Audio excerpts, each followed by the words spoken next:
طبعا اسمي إليزابيث عبد المسيح شاكر. أنا مسيحية ونازلة على موقع مقعد المسيحي في قائمة حب مصر. وأنا يعني أنا فعلا ليا رؤية بالنسبة للمسيحيين كجزء من الوطن وكجزء من المواطنين اللي هم ليهم أمال في الوطن. يمكن في عندنا مجموعة قوي حاسة انهم حاسين ان هم مظلومين او ان هم درجه تانية. الحقيقه الكلام ده مش مش طبعا موجود حاجات فيها بعض التمييز، ما نقدرش ننكر. نوعدكم ان احنا الفتره الجايه هحاول بقدر الامكان، يعني في مناطق بالكامل الحقيقه مسيحيين مش قادرين يدخلوا فيها، لكن ده مش اتجاه دوله، ده بيبقى اتجاه اشخاص اللي هم قاعدين على الكراسي.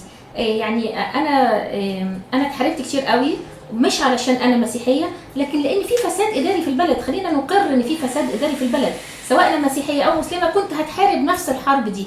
لكن انا اتمنى اللي انا مريت بيه والحرب الشديده اللي انا اتحاربتها بسبب الفساد الاداري، ان مفيش واحد تاني لا مسيحي ولا مسلم يتعرض لكده. وانا هقف جنب كل مواطن اتظلم علشان خاطر اي تحيز واي استثناء واي واحد في موقع مش لائق ما يكملش على الكرسي بتاعه، لغايه ما كل مواطن ياخد حقه في البلد دي، سواء مسيحي او مسلم.